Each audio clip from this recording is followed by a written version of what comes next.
इतना पता था, 4 ऑप्शंस हैं, डॉक्टर बनना है, इंजीनियर बनना है, कॉमर्स ले लो, या फिर नलायक कैटेगरी बोली जाती थी आर्ट्स के लिए। आपका कोई स्ट्रेस बस्टर ट्रिक है कि आप बहुत स्ट्रेस में हो या चीज़ें सही नहीं बैठ रही? सो वो डेफिनेटली करियर पाथ नहीं था, बिकॉज आईटी बैकग्राउंड से हैं तो सोचा नहीं था ऐसा करियर पाथ होगा, but I eventually started enjoying, क्योंकि मुझे अच्छा लगता था। When you have left your body, the soul still remains and it takes time to it is actually waiting for that light to come and it can go. एक ऐसा myth energy healing या pranic healing से related जो आप मतलब आपको लोग बोल बोल के आप समझा के थक गए हो एंड यू आर लाइक बस मैं ये आज तोड़ना चाहती हूँ और ये मैं अभी बस्ट करूँ, या हमारे अंदर कौन सी ऐसी एबिलिटीज हैं, क्योंकि कई बार ऐसा सवाल आता है ना, मैं ऐसा क्यों हूँ, why am I like this, or why me? तो इन चीज़ों का जो आंसर है हमें वो DMIT से मिल जाता है। वो इतना भी नहीं, 13 के बेंचमार्क पे मेरा communication was 6, which is 7 below. doesn't match. Hello everyone and welcome to Cause Corner. क्या आप कभी कभी लाइफ में ऐसे कंफ्यूज होते हो कि कुछ कुछ ट्रेड्स के लिए आपको एक्स्ट्रा मेहनत करनी पड़ती है एक्सेल करने के लिए, या फिर आई थिंक ये क्वेश्चन तो बहुत लोगों का है कि हम सही करियर पाथ पे हैं कि नहीं है, and given the lifestyle that we have, stress इतना ज़्यादा है कि बिना थेरेपी और मेडिसिन का कुछ लोगों का चलता ही नहीं है। अगर आपको इनमें से किसी भी क्वेश्चन आप फेस करते हो या फील करते हो तो आज का पॉडकास्ट स्पेसिफिकली आपके लिए है। आज हमारे साथ हमारी गेस्ट है मिसेस रश्मि अरोड़ा भार्गव, जो एक लाइफ काउंसलर हैं और वो प्राणिक हीलर भी हैं और वो DMIT कंसल्टेंसी भी देती हैं। तो हम उनसे जानते हैं कि हम अपनी लाइफ के सही पाथ पे कैसे आ सकते हैं, both career wise and energy wise. उसके बेस्ट तरीके क्या हैं। Hello ma'am and welcome to the show. Thank you so much. Thank you for the wonderful introduction. And yes, it's a pleasure to be with you here. And आपको कैसा लग रहा है? How do you feel? I am feeling amazing. The vibes are wonderful here. Just as you mentioned, being a pranic healer, we can easily sense the energy and the vibe. So vibes are wonderful. So I'm feeling great. So I'm sure this is going to be a great podcast. Thank you ma'am. तो ma'am आपने MBA किया है जी और आपका corporate world में बहुत experience है, जी। तो फिर how did you come about कि मैं DMIT करूँ? एक तो DMIT भी क्या है वो भी हम आगे बात करेंगे, या मैं DMIT करूँ या मैं हीलिंग में जाऊँ, तो ये बहुत मतलब बहुत एक्सक्लूसिव है, म्यूचुअली एक्सक्लूसिव है। तो कैसे आपकी ये जर्नी रही? उसके लिए थोड़ा सा पीछे जाना पड़ेगा in my childhood, if you allow me. या तो मैं शेयर करना चाहूँगी थोड़ा सा। एक्चुअली क्या होता है कि हम लोग 80s के बच्चे हैं, तो 80s 90s में जितने भी बच्चे हैं वो इससे रिलेट कर पाएंगे कि हमारे टाइम पे ना करियर की अगर हम बात करें, हमें नहीं पता था करियर क्या होता है। हमारे पास ऑप्शंस नहीं थी। हमको सिर्फ इतना पता था, 4 ऑप्शंस हैं, डॉक्टर बनना है, इंजीनियर बनना है, कॉमर्स ले लो, या फिर नलायक कैटेगरी बोली जाती थी आर्ट्स के लिए, विच इज़ आज की डेट में humanities, and humanities are a lot of options today. But उस टाइम पे सबसे जो नालायक है वो मिलेगा आपको आर्ट्स में, ये कहा जाता है। 90s में भी यही था। That's what I'm saying, 80s and 90s. We all millennials can relate to it. Correct. अब तो we have numerous options, I would say. मतलब इतनी ज़्यादा है, क्योंकि अब बिकॉज मैं इस लाइन में हूँ तो मैं समझ सकती हूँ ऐसे ऐसे करियर ऑप्शंस हैं जो हमने सुने भी नहीं होते और हम गाइड कर रहे होते हैं कि आप ये भी कर सकते हैं। So that is something I would say कि इट्स अ ग्रेट एवोल्यूशन। हाँ, उस टाइम की जब मैं बात करूँ तो ये हुआ था मेरे साथ कि being a younger kid, I have a elder brother, so मैं अपने भैया को फॉलो करती थी। भैया जो करेंगे वही करना है। And I belong to a very small town, like not very, I would say कि अगर हम बात करें एरिया की तो वो डिस्ट्रिक्ट है, रोपर डिस्ट्रिक्ट कहलाता है। लेकिन मेरा मैक्सिमम जो एक चाइल्डहुड रहता है, सिंस आई वुड से 83 ऑनवर्ड्स वी वर देयर। 83 से लेकर 95 तक we were in Ropar. So मेरा initial schooling was in Ropar only. And वहाँ पे भी पंजाब स्कूल एजुकेशन बोर्ड, हमारे टाइम पे हिंदी मीडियम और इंग्लिश मीडियम ऐसे मेंशन किया जाता था। तो बेसिकली मैं हिंदी मीडियम वाली हूँ। सो हिंदी मीडियम से मैंने अपना पूरा till 10th I have did my graduation with the CBSE, like obviously +1 +2 education जो रहा मेरा एजुकेशन वो CBSE का था, जो senior secondary. But before that it was all PSEB, Punjab school education board. So वो एक जो चीज़ थी, जब हम यहाँ चंडीगढ़ में भी आ गए, +1 +2 मैंने परस्यू किया, भैया ने कॉमर्स लिया, मैंने भी लिया। भैया was very clear, he was enjoying commerce, he loved accountancy and is like मुझे CA बनना है। And I was like sorry, अब इतना फॉलो नहीं कर सकती, this is not my cup of T. उस टाइम पे रिसेंटली लॉन्च हुआ था GNIT। NIIT ने अपना कोर्स लॉन्च किया था, that was graduation with NIIT, which had 2 years of course of IT, जिसमें आपको पूरा सिखाया जाता था अबाउट सॉफ्टवेयर्स, एंड उसके बाद 1 ईयर का आपको इंटर्नशिप करना होता था विद एनी कंपनी. तो वो एक इसीलिए उसको कंप्लीट ग्रेजुएशन बोलते थे, बट बिकॉज वो अफिलिएटेड नहीं था इसीलिए ग्रेजुएशन करना ज़रूरी था. So what I did was मैंने बीकॉम के साथ वो परस्यू किया. तो उस टाइम पे वो ट्रेंडिंग था तो कर लिया. और बट येस जब तक मेरा बीकॉम कंप्लीट हुआ मेरा इतना ज़्यादा इंटरेस्ट मेरे कंप्यूटर्स में था. I scored about 95% in that. तो मैं पूरा टाइम वहीं बैठी रहती थी NIT में, एंड मैं पढ़ती नहीं थी for my BCom. And that was the first time when I scored second division. 59% मेरे आए थे. अदरवाइज आई वाज लाइक, मैं ये नहीं बोलूँगी टॉपर थी, एवरेज स्टूडेंट थी, बट 74% ईजिली मैं स्कोर करती थी, which was a good percentage at that point of time. I would से मे बी आज की डेट में फीस से तो वो 85 के इक्विवेलेंट में रहेगा, 85-90 में, क्योंकि आज की डेट में 99 कट ऑफ होता है. हमारे टाइम पे 85 होता है, 100 भी कट ऑफ होता है. तो देन आई डिसाइडेड ओके ये मैं शो ही नहीं करूंगी अपनी डिग्री, मेरे को दूसरा करना है. So then I pursued BSc IT. And उस टाइम फ्रेम में यहाँ पे पंजाब में HFCL लॉन्च हुआ था. ओके. अक्टूबर 2000 में शायद HFCL लॉन्च हुआ था. 2001 onwards they started like they open there call centre. तो कॉल सेंटर की ओपनिंग्स थी. तो ऐसे ही फ्रेंड ने बोला अभी जब तक हमारा रिजल्ट नहीं आता तो चलो एक बार ट्राई करके आते हैं. मैंने कहा चलो कर लेते हैं ट्राई. ऐसे ही मजाक में गए थे. इंटरव्यू क्लियर हो गया, बोले नेक्स्ट डे से आ जाओ, ज्वाइन कर लो. सो वो डेफिनेटली करियर पाथ नहीं था, बिकॉज IT बैकग्राउंड से हैं तो सोचा नहीं था ऐसा करियर पाथ होगा. But I eventually started enjoying, क्योंकि मुझे अच्छा लगता था बातचीत करना और सब. Telecalling outsource job. I mean आप सोचिए ग्रेजुएट होके आप 3500 का आउटसोर्स जॉब कर रहे हैं, जिसमें पता नहीं क्या क्या करता था. इन हैंड तो शायद हार्डली 25 या 3000 ही आता था. बट उस time that was a good amount. It was a good amount, but I tell you इसके बाद जब मैं बताऊंगी तो आपको लगेगा कि I could have pursued for something better. But then what happened was कि yes, जैसे मैंने कहा कि मेहनती थी, शौक था, तो मुझे सीखने का बहुत शौक था. शुरू से हर नई चीज़ सीखने का शौक था. तो सीखा उसे और पहली एम्प्लॉय बनी वहाँ की, जिसको 8 महीने में कंपनी रोल पे ले लिया गया. और रोल पे लेते ही सीधा जो सैलरी थी वो 12,000 थी. सो डेफिनेटली 35 के बाद 12,000 is like you could have done it better. हाँ, तो लगता है कि अगर IT में गए होते तो शायद कुछ और बेटर होता. बट वो फिर IT मैंने देखा ही नहीं. वहाँ पे मैंने हॉल्ट कर लिया खुद को, क्योंकि मेरा बेबी हो चुका था और मुझे लगता था कि नहीं, एक पुरानी थॉट्स होती है ना कि बच्चे को आपको अपना जब तक टाइम नहीं दोगे कनेक्ट नहीं बनेगा, ऐसा लगता था. बिकॉज अपना जो एक रिलेशन था पेरेंट्स के साथ वो इतना अच्छा रहा, तो ये लगा कि मेरा बच्चे के साथ भी वही रिलेशन होना चाहिए. And I somewhere in the corner of my heart I always felt कि वो एक लव या कनेक्शन तभी बनेगा जब मैं उसको अपना टाइम दूंगी. सो इसलिए मैंने छोड़ दिया. इवेंचुअली 2019 में हम लोग चंडीगढ़ वापस आ गए थे. और हेलन ओग्रेडी एक एडू ड्रामा अकेडमी है, वहाँ से मैंने दोबारा अपना एक जॉब स्टार्ट किया. फ्रीलांसिंग में तब तक कर रही थी, बीच में जो करते हैं, बट मैंने तब एक जॉब स्टार्ट किया. That was of a coach.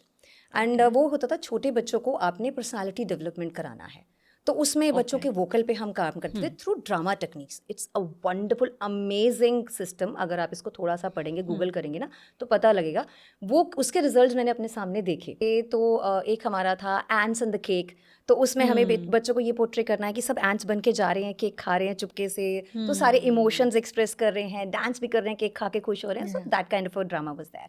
सो इस तरह से अलग अलग हमारे ड्रामाज थे. पर जब कोविड आया तो फिर सब कुछ बंद हो गया. अब क्या करें. अब ठीक है, उस टाइम पे मैंने स्कूल पैड ज्वाइन किया. स्कूल पैड आज एक बहुत फेमस स्कूल की ऐप है, जिसमें आपको स्कूल से रिलेटेड होमवर्क भी, आपका अटेंडेंस, सब कुछ उसमें आ जाता है. बट उस टाइम पे समवॉट हमारे ना घर का कंस्ट्रक्शन शुरू हुआ, तो I had to make a choice. या तो मैं जॉब कर लूँ या फिर मैं अपना घर देख लूँ, बिकॉज दोनों बच्चों का स्कूल, हस्बैंड का ऑफिस, सब वर्क फ्रॉम होम. एंड उसके बाद 2022 में मेरी लाइफ में आया शिफ्ट, जिसमें ये DMIT भी आता है. वो शिफ्ट कुछ इस तरह से आया कि 2022 में जब मेरा घर बन गया, हम शिफ्ट हो गए, उसमें एक इंसिडेंस होता है. इसमें 2 चीज़ें मेरी लाइफ में इकट्ठी आई हैं, एक प्राणिक जो आपने भी बात करी, और एक DMIT. अब ये दोनों कैसे आया मैं बताती हूँ. क्योंकि 2022 में क्या हुआ कि उस टाइम पे काउंसलिंग का बहुत ज़्यादा बूम आया था. 20 ऑनवर्ड्स ही आ गया था. तो कुछ CBSE की तरफ से ऑथोराइज्ड काउंसलर्स हैं जो काउंसलिंग करते हैं, जिसे हम बोलते हैं सरकारी काउंसलिंग करते हैं. तो वो थोड़ा रीजनेबल रेट भी रहता है. जो प्राइवेट करते हैं दे आर चार्ज अबाउट 5,000, और जो सरकारी होते हैं वो 2,500 से 3,000 रुपये चार्ज करते हैं पर काउंसलिंग. तो इन लोगों ने करवाया था. बट जितने मेरे फ्रेंड्स थे, मैंने 4-5 फ्रेंड्स से पूछा था, none of them were happy. They were like we are not happy, क्योंकि कहीं ना कहीं it has not help them. And जो करियर की ऑप्शंस निकल के आई, they could not relate with it. Now I was confused. So मैंने कहा कि यार ये तो मेरे बच्चे के साथ भी वही हो जाएगा, क्योंकि through and through if I see, मैंने एक्सपेरिमेंट किए, मैंने एक्सपेरिमेंट करके सीखा. नो डाउट्स लर्निंग कभी वेस्ट नहीं जाती, लर्निंग आपको कहीं ना कहीं वो आपको फ़ायदेमंद ही रहती है, बट समवेयर आप ये फील करते हो कि जो आपने फेस किया ना आपका बच्चा ना करे, उसको एटलीस्ट एक पाथ मिले. तो पाथ में मुझे लगा कि जब ये ऑप्शन है तो वाई नॉट. तो देन गूगल करना शुरू किया. गूगल किया तो ये DMIT वर्ड समझ में आया. अब DMIT क्या होता है? ये है डर्मेटोग्लिफिक्स मल्टीपल इंटेलिजेंट टेस्ट. डर्मा मतलब स्किन, ग्लिफिक्स मतलब ये जो हमारे रिजेस होती हैं ना उंगली पे, जो हमारी ये रिजेस रहती हैं, इसको बोलते हैं ग्लिफिक्स, यानी कि इसका स्टडी. जो ये कार्विंग्स रहती है, फिंगरप्रिंट्स. तो ये कार्विंग्स जो रहती हैं, इट इज़ लाइक ये जो डर्मेटोग्लिफिक्स है, this is not only for fingerprints. ये रेफर करता है आपकी सारी रेखाएं जितनी भी हैं. ओके. तो जो ये जितनी भी हमारी फिंगरप्रिंट्स हैं, ये हमारा यूनिकनेस है. हमारा आधार भी इसी से बना है, क्योंकि हमें पता है ये हमारी पहचान है. तो ये इससे इनको फर्दर ये पता लगा कि इससे हमारा ब्रेन लोब कनेक्टेड है और ये हमारी मल्टीपल इंटेलिजेंस बताता है. तो एक डॉक्टर हार्वर्ड हैं जिन्होंने ये मल्टीपल इंटेलिजेंस, 8 तरह की इंटेलिजेंस निकाली, 8 टाइप्स ऑफ इंटेलिजेंस जो पता लगता है, जिसको हम बोलते हैं मल्टीपल इंटेलिजेंस, जिसमें आपकी आती है intrapersonal, interpersonal, your music, your auditory. इस तरह की बहुत सारी हमारी 8 इंटेलिजेंसेस हैं जो हमें पता लगा कि हमारे फिंगरप्रिंट्स और हमारे ब्रेन लोब से कनेक्टेड होती हैं. तो फर्दर ऑन इस पर फर्दर स्टडीज़ हुई. 2008 में प्रोफेसर बिन लुई बिन है जिन्होंने इसको पेटेंट करवाया. डर्मेटोग्लिफिक्स उन्होंने नहीं बनाया, पर जो डर्मेटोग्लिफिक्स स्टडी हुआ मल्टीपल इंटेलिजेंट टेस्ट का, उन्होंने इसको पेटेंट करवाया इन टर्म्स ऑफ कि उन्होंने अपना एल्गोरिदम, यानी कि जिससे ये रिपोर्ट अब जनरेट होता है, वो एल्गोरिदम उन्होंने पेटेंट करवा लिया. तो अब उनके अलावा ये एल्गोरिदम कोई और नहीं यूज़ कर सकता. DMIT बहुत से लोग यूज़ करते हैं, बट यूएस पेटेंट नहीं है. इंडिया में एक कंपनी है माइंडटेक के नाम से, उनके पास गवर्नमेंट ऑफ इंडिया का है ऑथराइजेशन, बट पेटेंट उनके पास भी नहीं है. एंड उनकी जो रिपोर्ट्स आती हैं वो 77 पेजेस, 11 पेजेस से स्टार्ट होती है और 77 पेजेस तक जाती है. हमारी जो ये रिपोर्ट है इनिशियली 2012 में ब्रेन वंडर एस्टेब्लिश हुआ. ये कंपनी ब्रेन वंडर है जिससे मैं एसोसिएटेड हूँ, जिसका मैंने फ्रेंचाइज लिया है.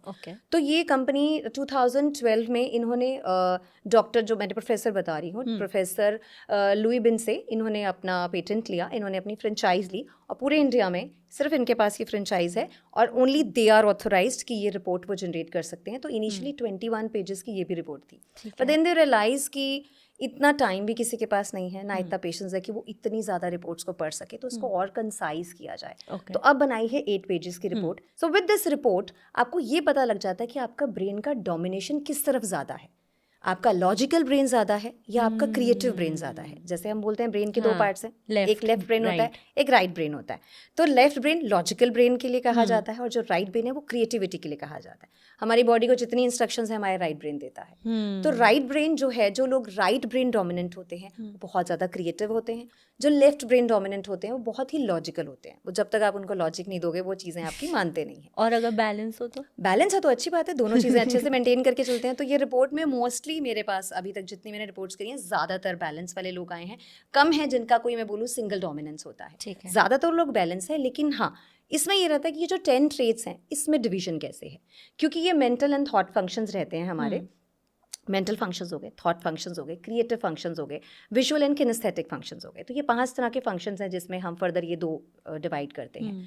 तो ये जो फंक्शंस हैं हमारे, इनमें डोमिनेंस कहाँ ज़्यादा है. तो कुछ जैसे अगर मैं अपनी ही बात करूँ एग्जाम्पल के तौर पे, तो मेरी जब रिपोर्ट, क्योंकि ऑब्वियसली जब मैंने ये सब सुना, मैंने पढ़ा, समझा, तो एक थोड़ा सा डाउट आता है.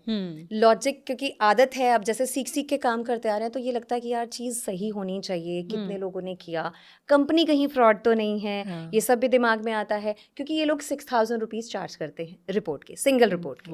अब उस टाइम पे आपको लगता है कि यार जहाँ पे 2-2.5 हज़ार में टेस्ट हो जाता है, 6000 में ऐसा क्या हो रहा है.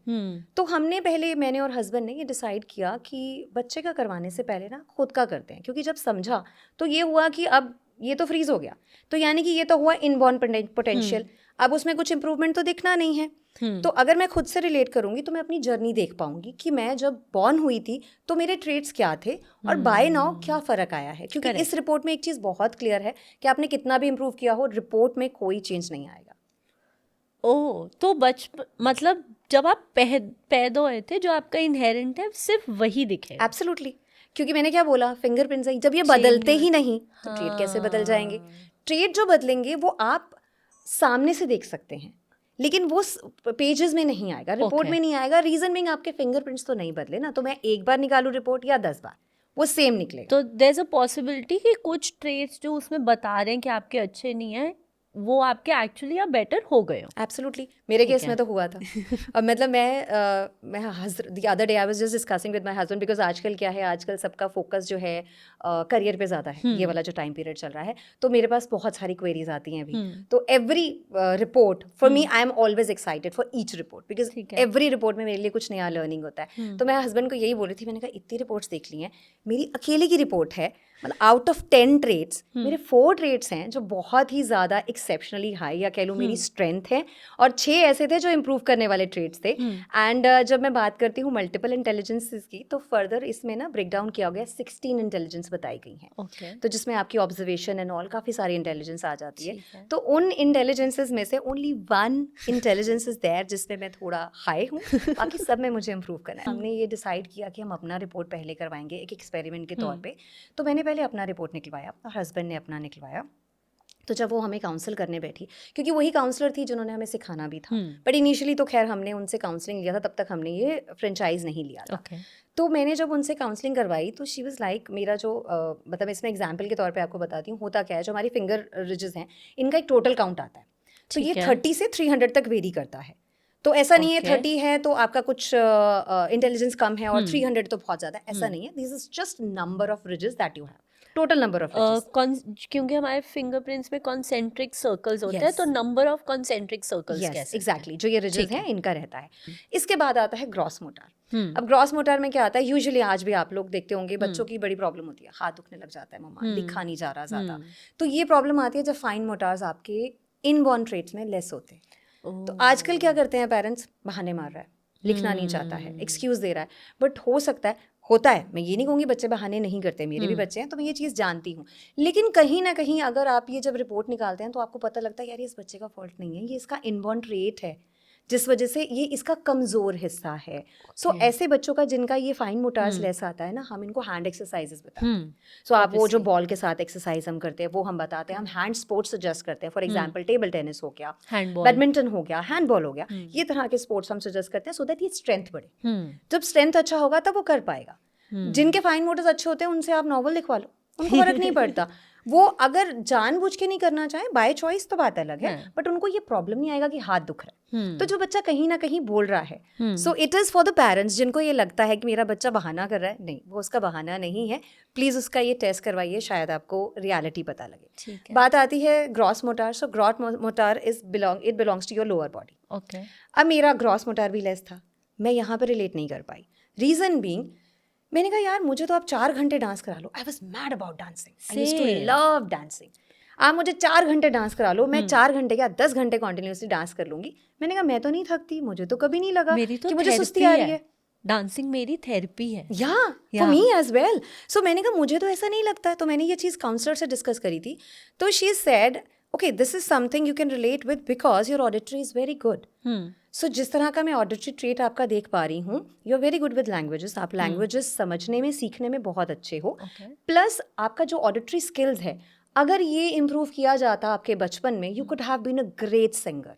आपकी म्यूजिक की समझ इतनी अच्छी है, आपका वोकल इतना अच्छा है, you could have been a great singer. मैंने कहा हाँ, मैंने लोगों से कॉम्प्लीमेंट तो बहुत सुने हैं कि आवाज़ बहुत अच्छी है, मगर कभी इस चीज़ को परस्यू करने का सोचा नहीं, क्योंकि यहीं again my dad played an important role because he was my role model and he was my best friend. So dad जो बोलते थे मैं वो करती थी। उन्होंने ये चीज़ें मेरी इम्प्रूव करी। ये जो ऑलरेडी मेरा इनबॉर्न था, एक दिन ऐसे ही गा रही थी, पापा ने कहा मत गाया करो, अच्छा नहीं गाती हो, and that really hit me hard. तो वहाँ पे लग गया कि नहीं, दिस इज़ समथिंग कि डैड बोल रहे हैं तो सच होगा, तो वो मैं मान बैठी और उसके बाद मैंने कभी सिंगिंग नहीं किया। तो ये जो ट्रेट्स थे जब उन्होंने मुझे मेरे बताए, तो देयर आई फेल्ट कि yes I can relate to this completely. Company claim करती है 85%, but there was 95% I could relate to, and same went with my husband. So thereafter बेटी का करवाया and results were very good. And yes again, जैसे मैंने बोला कि बच्चे रीज़न बने DMIT में आने का, तो मुझे ये लगा कि this is something every parent needs to know. So इसीलिए फिर, क्योंकि मैं अपॉर्चुनिटी तो ढूंढ ही रही थी और मुझे जॉब नहीं करना था, because job takes a full time engagement and I being with kids, छोटा बेटा है, तो I can not get full time engage. तो मैंने फिर इसको एज अ फ्रीलांस लिया एंड मैंने ये फ्रेंचाइज ले लिया। तो ये एक रीज़न था बच्चे की वजह से। ऐसे ही प्राणिक भी रीज़न था बच्चे की वजह से ही। प्राणिक क्या है? बेसिकली प्राणिक है हमारी एनर्जी थेरेपी। Okay. तो ये मैं कहाँ से इंट्रोड्यूस हुआ? वैसे तो मेरी मदर इन लॉ एंड मेरे फादर इन लॉ दोनों प्राणिक हीलर हैं सिंस 1997। वाओ। बट वो कहते हैं ना, घर की मुर्गी दाल बराबर। तो आप वो कंसिडर नहीं करते हैं because they went out of practice. So मेरी शादी से लेकर अभी तक प्राणिक का नाम सुनती थी, घर में प्रैक्टिस होते नहीं देखा। तो समवॉट मैं रिलेट नहीं कर पा रही थी ना। व्हाट हैपन वंस, एक हमारे आस में एरिया में एक्सीडेंट होता है एंड मेरी एक नोन जिनको मैं जानती हूँ, डांस ढांचा में वो काम करती थी, she was a centre head there, she was a pranic healer. She introduce me to pranic. तो मैंने उनसे ऐसी जनरली बात करी, आप प्राणिक के बारे में बात करते हो, ऐसे बच्चे का एक्सीडेंट हुआ है, कैन यू हील हर? सो उन्होंने मेरी रिक्वेस्ट पे उसको हील किया। वो बच्चे का ब्रेन हैमरेज का मामला था एंड जो डॉक्टर ने बताया वो चीज़ को, जैसे डॉक्टर ने बोला 4 दिन में होश आएगा, 2 दिन में आया, because she was continuously healing her. There I saw a miracle. So उन्होंने मुझे इंट्रोड्यूस किया प्राणिक हीलिंग से। सो प्राणिक हीलिंग मैंने 2022 में अगस्त में एक फ्री सेशंस रहते थे, वो मैंने अटेंड करने शुरू किए। उस टाइम पे मुझे खुद आयराइटिस इशू था। तो आयराइटिस इशू मेरा इतना भयंकर था, 1.5 साल से मैं स्टेरॉइड्स डाल रही थी आंखों में। तो उस वजह से मैंने ये प्राणिक को लेना शुरू किया, एनर्जीज लेनी शुरू करी, हीलिंग्स लेनी शुरू करी। तब मुझे समझ में आया कि हाउ इफेक्टिव इट इज़। तो उसके बाद फिर मैंने इसको वे ऑफ लाइफ बना लिया और मैंने फिर ये सीखा और आज मैं यहाँ पे हूँ। आयराइटिस क्या होता है? आयराइटिस बेसिकली हमारी आई का एक इशू है। मतलब मेरी आई के साथ प्रॉब्लम हो जाती थी, रेड हो जाती थी, ओके, पेन होता था। जैसे थोड़ी सी लाइट भी है ना, वो मुझे इरिटेट करेगी। मुझे इतना ह्यूज पेन होगा, मैं आँख नहीं खोल सकती, रेड हो जाती है and I used to keep crying, पानी आता रहता था। तो इट वाज लाइक मुझे ये लगता था कि आई एम इन हेल। मुझे मतलब फंस गई थी कि क्या करूं। तो 1.5 साल बहुत मुश्किल से गुजरा, but touch wood by God's grace अब नहीं है। I have overcome that now. तो अब वो प्रॉब्लम नहीं है मुझे। तो बेसिकली आप DMIT और प्राणिक दोनों में अपने बच्चों के करके ही आए हो। yes, they were my reason to come. That's nice यार। बहुत अच्छे से एक्सप्लेन कर दिया DMIT। बट अगर इसको एक जिस्ट में बोलना हो तो DMIT बेसिकली क्या है? बहुत मतलब बहुत लेमैन लैंग्वेज में अगर किसी को समझाना है तो व्हाट इज? ये बेसिकली ये चीज़ है कि DMIT की अगर मैं बात करूँ, जैसे मैंने बोला डर्मेटोग्राफिक्स मल्टीपल इंटेलिजेंट टेस्ट, गूगल पे पूरी डिटेल्स मिल जाती है। इन शॉर्ट अगर मैं बताऊँ तो ये आपको आपकी ब्रेन डोमिनेंस बताता है कि जब आप पैदा हुए तो आपकी क्या स्ट्रेंथ थी, यानी कि आपका ब्रेन डोमिनेंस किधर ज़्यादा था और किधर कम है। तो यूजुअली लोग इसको स्ट्रेंथ और वीकनेस बोलते हैं। हम वीकनेस नहीं बोलते, हम एरिया ऑफ इम्प्रूवमेंट बोलते हैं, जहाँ पे आप इसको इम्प्रूव कर सकते हैं। So this is in layman language आपकी साइंटिफिक पतरी, जो आपको आपका ट्रेट बताती है कि आपका कैरेक्टर कैसा है, आपकी पर्सनालिटी कैसी है, आपका लर्निंग टाइप कैसा है, आपका इमोशनल कोशेंट, आपका IQ कोशेंट, आपका इंटेलिजेंसेस कैसी हैं। मतलब how are you in interacting with people, how are you in observation, how are you with the different traits. So it tells you about who you are. ये आपको हर stage पे help करता है। When you are a toddler, school selection में help हो जाता है। जब आप, जैसे मैंने बोला, मेरी बेटी वाली एज पे आते हैं 15-16 में, तो आपका सब्जेक्ट सिलेक्शन में हेल्प होता है। उसके बाद जब कॉलेज में आते हैं, करियर सिलेक्शन में हेल्प आता है। When you already a professional, तो आपको करियर शिफ्ट करना चाहिए, नहीं करना चाहिए, जॉब से बिजनेस में आना है या नहीं, तब पता लगता है। और इन जनरल इफ आई से, मैंने 68 की एज ग्रुप का भी किया है। वो जानना चाहते थे आप पोस्ट रिटायरमेंट हम क्या कर सकते हैं या हमारे अंदर कौन सी ऐसी एबिलिटीज़ हैं, क्योंकि कई बार ऐसा सवाल आता है ना, मैं ऐसा क्यों हूँ, why am I like this? Yeah. और why me? तो इन चीज़ों का जो आंसर है हमें वो DMIT से मिल जाता है। Okay, that's cool. That's really cool. It is very interesting. Yeah, it sounds very interesting because जैसे आपने बोला ना पथरी है, तो आई could relate in the sense कि हम बोलते हैं कि अच्छा मैं एक्वेरियस हूँ, मैं जेमिनाई हूँ, मैं सैजिटेरियस हूँ, तो हमारे वो ट्रेट्स, तो दिस इज मोर कि ठीक है तुम एक्वेरियस भी हो और तुम इशिता भी हो और तुम्हारे ब्रेन लोब्स ये है, तो ये तुम एक्चुअल में हो। एग्जैक्टली जब आप बात करते हो एक्वेरियस की, तो हम क्या बोलते हैं कि वो एक स्टैंडर्ड एक डेफिनेशन है एक्वेरियस की, जो शायद 70% लोगों पे फिट करेगी, but this is 100% you. When we talk about DMIT, pure scientific related to your fingerprints, तो जब फिंगरप्रिंट्स यूनिक है तो जो ट्रेट्स हैं वो भी completely you, so that will depict exact Ishita कैसी है, इशिता का नेचर कैसा है और इशिता का फ्यूचर क्या होना चाहिए, वो सब पता लगता है। करेक्ट। और ये तो आपने मेरे को बताया कि क्या होता है, बट ये एक्चुअल में वर्क कैसे करता है? आप रिपोर्ट भी लाए हो, अगर आप उसके थ्रू बता सको। श्योर। तो बेसिकली ये एक रिपोर्ट है, जैसे अभी हम लोगों ने डिस्कस किया था ना, ये इसका फर्स्ट पेज रहता है। ये हमारी रिपोर्ट का फर्स्ट पेज रहता है। तो ये इस तरह की रिपोर्ट आती है, जैसे मैंने आपको 10 ट्रेट्स की बात करी, 10 ट्रेट्स यहाँ पे आ जाते हैं। This is about our brain. Further on इसमें 8 पेजेस रहते हैं, लर्निंग टाइप पता लगती है, आपकी एबिलिटीज़ पता लगती हैं, डिटेल्ड रिपोर्ट है, प्लस आपको सबसे अच्छी चीज़ इसमें क्या पता लग जाती है, अगर आप कुछ भी चेंज नहीं करते हो तो आपके जॉब ऑप्शंस क्या क्या हैं ये भी पता लग जाते हैं। तो इसीलिए मैंने बोला कि करियर में हेल्प कर देती है। अगर सपोज मेरे जैसा लोग जो एक 40 की एज में आके करवा रहा है, जिसको अभी तक नहीं पता कि मेरा करियर क्या होना चाहिए, वहाँ पे भी हेल्प कर देगी आपको कि अगर आप वही इनबॉर्न ट्रेड के साथ चल रहे हैं। अदरवाइज छोटे बच्चों का हम इम्प्रूव करवा देते हैं तो उनके ऑप्शंस बढ़ जाते हैं। करेक्ट। अदरवाइज आप लिमिट हो जाते हो again for those trades. Also I think options career के अलावा ये आपकी लाइफ स्किल्स में भी बहुत हेल्प करता होगा, because if you are not good in logical reasoning तो maybe you can improve it. कहीं हम कहते हैं ना, अरे ये बेवकूफ है, इसको समझ नहीं आएगा, तो वो इनहेरेंट उसका है, तो he can improve on it. इससे पता है, मैं सच बात बताऊं, क्योंकि क्या हुआ था जब नया इंट्रोड्यूस होता तो बड़ी एक्साइटमेंट हुई थी, हमने फैमिली में सबका करवा दिया। अब जब मुझे फीडबैक्स आते हैं ना तो मुझे लगता है ये गलत चीज़ नहीं है। रीज़न बीइंग, मैं अपनी ही सिस्टर इन लॉ का एग्जांपल देती हूँ। उनके बेटे का करवाया, ही वाज 3 years old जब करवाया था। तो जब 4 years पे भी आया तो उसने मुझे जो फीडबैक दिया, शी सेड अब इसको समझने में मुझे बेटर लगता है, बिकॉज पहले मुझे लगता था कि ये बहाना कर रहा है। अब मैं समझती हूँ कि नहीं, ये इसका ट्रेट है। तो मुझे, क्योंकि हम इसमें पेरेंटिंग भी बताते हैं कि आपको कैसे डील करना है बच्चे के साथ, कौन से वर्ड्स, कितना वर्ड्स के लिए भी कितना सेंसिटिव होना है, या अगर आप इसको पढ़ाने बिठा रहे हो तो कॉन्सेंट्रेशन कैसे होना चाहिए। It helps you with everything, okay, everything you can think of. ठीक है। आपको इसका एल्गोरिदम भी पता है कि नहीं, वो पीछे से ही आता है? ये जैसे मैंने बताया कि ये यूएस पेटेंटेड है, तो एल्गोरिदम हमें एज सच, मैं ये बोलूँगी एल्गोरिदम मतलब कि ये सिस्टम की किस तरह से रिपोर्ट आती है जाती है, वो सब चीज़ें हैं। तो एल्गोरिदम में बेसिकली क्या आता है, ये हमारा बायोमेट्रिक से होता है। अभी आपने मुझे पूछा भी था कि ये कैसे करते हैं। सो ये बायोमेट्रिक के थ्रू होता है, क्योंकि हम फिंगरप्रिंट्स की बात करें। सो हैव अ डिवाइस, सो वहाँ से हम आपके फिंगरप्रिंट्स लेते हैं। फिंगरप्रिंट्स एक इनक्रिप्टेड फॉर्म में हमारी मलेशियन लैब में जाते हैं। इनिशियली मैंने प्रोफेसर की बात करी थी, तो प्रोफेसर ने, जिन्होंने इसको पेटेंट कराया है, लैब के पास कंप्लीट राइट उनके पास है। Nobody else can generate this report. So वो उस लैब में जाती है मलेशिया में। It takes 3 days। तो 3 दिन में ये रिपोर्ट आती है। उसके बाद फिर वही इनक्रिप्टेड फॉर्म में ही आती है, यहाँ पे उस कोड के साथ उसको लिंक करके तब आपके नाम पे इस रिपोर्ट को जनरेट किया जाता है। तो आपके जो फिंगरप्रिंट्स हैं वो कंप्लीटली सेफ रहते हैं। कुछ ऐसा नहीं है कि फोर्ज हो सके या कहीं और मिसयूज हो, वैसा नहीं होता। We do not have that, we don't have access to that. हाँ, मेरा क्योंकि नेक्स्ट क्वेश्चन यही था कि बायोमेट्रिक्स आजकल तो बहुत मिसयूज होता है। आपको डर लगता है आप अपने फिंगरप्रिंट्स ऐसे कैसे दे देंगे? करेक्ट। तो इसीलिए ये पहले ही कंपनी डिक्लेरेशन देती है द मोमेंट मेरे पास जो डिवाइस है, तो it is connected with a software जिसमें मैं एंट्री करती हूँ, नाम का डिटेल्स का देती हूँ, तो वहीं पे पहला ही डिक्लेरेशन आता है कि हम आपके फिंगरप्रिंट्स किसी और पर्पस के लिए यूज नहीं कर रहे हैं। वो डिक्लेरेशन कंपनी देती है। Okay, so that is in the device itself. ठीक है। एंड इसके वैसे तो आपने काफ़ी बीच बीच में बता दिए, बट अगर आपको लिस्ट डाउन करनी हो इसके बेनिफिट्स तो क्या होंगे? बेनिफिट्स देखिए, जैसे मैंने अभी आपको बताया कि आपको अपने ट्रेड्स के बारे में, अपनी पर्सनालिटी ट्रेड्स, अपने लर्निंग टाइप, अपनी एबिलिटी पता लगती है। प्लस इसके अलावा जो एक चीज़ मैंने फील करी, आपको फिजिकल एबिलिटी भी अपनी समझ में आती है। जैसे हम कई बार वैसे कहते हैं कि it is not related to medical, but this is part of medical science. Research तो मेडिकल साइंस में ही हुई ना।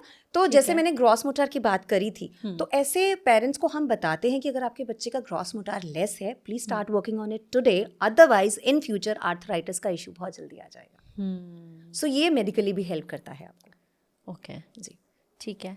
और अगर किसी ने करवाना है, मान लो मैंने कराना है जी, तो मेरे वो स्टेप्स क्या होंगे कि मैं क्या अप्रोच रखूं कि मैं ये करवा सकूं? कुछ भी नहीं है। It hardly takes 15 minutes। जैसे मैंने बताया, डिवाइस है तो मैंने फिंगरप्रिंट्स ही आपसे लेने हैं, आपकी डिटेल्स मैंने भरनी है, और वो डायरेक्टली ऐप के थ्रू चली जाती है हमारी मलेशियन लैब में। 3 दिन के अंदर रिपोर्ट आती है। रिपोर्ट आने के बाद हम आपकी काउंसलिंग करते हैं, जो कि जूम से होती है। अगर नॉर्मल काउंसलिंग है, क्योंकि मैं खुद ट्रेंड हूँ काउंसलिंग करने के लिए, तो नॉर्मल काउंसलिंग 1-to-1 मैं कर देती हूँ। अदरवाइज अगर ये करियर से रिलेटेड रहता है तो आई प्रेफर कि जो हमारे करियर के काउंसलर्स हैं, those who are very very experience, I have a very less experience in terms of that, because मैं वहाँ अपने आप को अपग्रेड नहीं कर रही हूँ, तो हम उनसे जूम पे करवाते हैं। That team sits in Bombay, तो वो हम जूम पे कराते हैं। 45 minutes to 1 hour का हमारा वो सेशन रहता है। ठीक है। तो दिस इज बेसिकली जो हम पहले टेस्ट के थ्रू करियर काउंसलिंग करते थे वही है, but this is more specific to you. Yes, instead of कि तुम किसी चीज को कैसे एनालाइज कर रहे हो, this is how you are made. I would say this is more relatable, because जो वो साइकोमेट्रिक टेस्ट है वो जेनरिक है। उसमें जेनरिक क्वेश्चन आएंगे, क्वेश्चन का इंटरप्रिटेशन आपका क्या है, आप उसे आपसे आंसर करोगे। ये बता रहा है कि आप क्या हो, आप किस ट्रेट के साथ बॉर्न हुए हो, आपका Correct. नेचर कैसा है, आपकी पर्सनालिटी क्या है, आपका लर्निंग टाइप क्या है, वो आपको कोई और रिपोर्ट नहीं बताती. आपकी एनर्जीज कैसी यस, एब्सोल्युटली. एनर्जीज के बारे में बात करी तो अब शिफ्ट करते हैं pranic healing. Certainly. Pranic healing personally मैंने फर्स्ट टाइम आप ही से सुना था. मैंने इससे पहले नहीं सुना हुआ. इट इज़ जैसे DMIT न्यू है वैसे प्राणिक हीलिंग भी बहुत Absolutely. न्यू कॉन्सेप्ट है. एटलीस्ट हमने सुना नहीं हुआ, maybe Correct. Present Correct. But not heard of. जी. तो प्राणिक हीलिंग होता क्या है? देखिए, प्राणिक हीलिंग जो है बेसिकली प्राणा मीन्स हमारे जो प्राण, बॉडी, एनर्जी इज प्राण, हिंदी में हम उसको प्राण बोलते हैं. वहीं से ये प्राणिक हीलिंग शब्द बना है. प्राणिक हीलिंग क्या है? अपनी ही बॉडी की जो हीलिंग कैपेसिटी है उसे रिजुवनेट करना. क्योंकि देखो, ये चीज़ आप जानते हो, मेडिकली भी डॉक्टर्स ने ये बोला है हम तो दवाई दे रहे हैं, बाकी बॉडी ने अपना काम करना है ना. तो हमारी बॉडी भी, अगर आप कभी भी ध्यान से ये चीज़ सोचो ना कि बनाने वाले ने कैसी चीज़ बनाई है, हमारा डाइजेस्टिव सिस्टम के बारे में भी अगर हम सोचे कैसे खाना अंदर जाता है, कैसे प्रोसेस होता है, किस तरह से वर्क करता है. सो बनाने वाले ने बॉडी को इस तरह से बनाया है कि कोई भी चोट होती है ना, वो अपने आप हील होती है. जब हम छोटे होते हैं अर्ली एज पे, वो जल्दी हील होती है. करेक्ट. और जब हम थोड़े बड़ी एज पे आ जाते हैं तो वो हीलिंग प्रोसेस हमारी कम हो जाती है. अब प्राणिक हीलिंग क्या करती है? वो उसी हीलिंग प्रोसेस को रिजुवनेट करती है. यही जो आपकी बचपन में वो एनर्जी इतनी हाई होती है कि अपनी बॉडी को फटाफट हील कर ले, वही चीज़ आपको प्राणिक हीलिंग इसमें हेल्प करती है. And again, pranic healing is also pure science. Like it's a scientific method. It is pure science. Okay. जी, ये जो फाउंडर हैं हमारे master Choa Kok Sui, he was basically a chemical engineer. Okay. So अगर spirituality, because इन्होंने क्या किया, इन्होंने लिंक कर दिया स्पिरिचुअलिटी के साथ इसको, प्राणिक हीलिंग को. उनकी जो फैमिली में उनकी जो मदर थी, she was basically a follower of Buddha. Okay. So Buddhism उनके घर में पूरा था, बुद्धिस्ट उन्होंने देखा, और वो कहीं ना कहीं स्पिरिचुअलिटी में उसके साथ लिंक थे. तो जब ये एनर्जीज़ की बात आई, क्योंकि केमिकल इंजीनियर थे, तो उन्होंने इसके ऊपर स्टडी करना शुरू किया.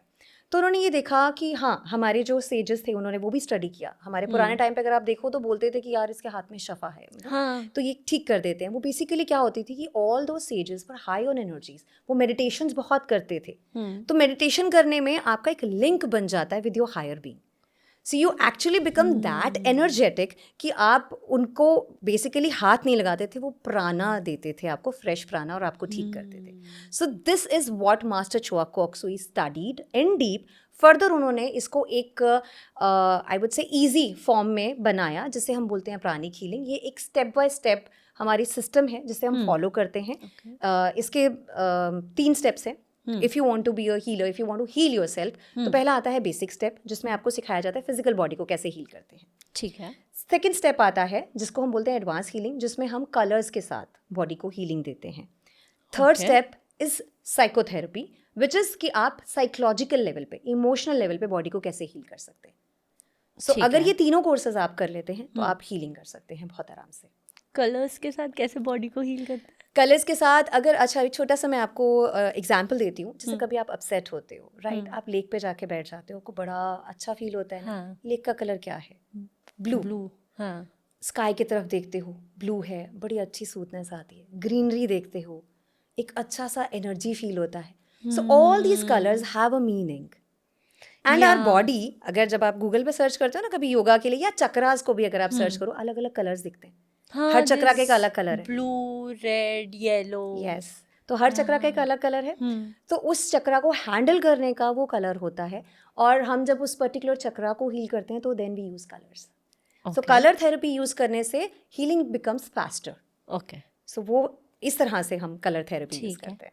जब मैं प्राणिक हीलिंग के बारे में पढ़ रही थी, I also read somewhere that it does not involve any kind of touch. Yes, it is a complete no touch therapy. So if it is no touch, how does it work? It works with your energies. Again, अब मैं इसमें छोटा सा example आपको देती हूँ. आप बचपन में साइंस पढ़ा है, एनर्जी फील किया है ना. जब हम कोई भी एक्सपेरिमेंट करते थे, हाथ को भी थोड़ा सा रगड़ लो, स्टैटिक चार्ज आता है, आप एक कागज भी उठा पाते हो. कैसे? एनर्जी है ना बॉडी में, है ना.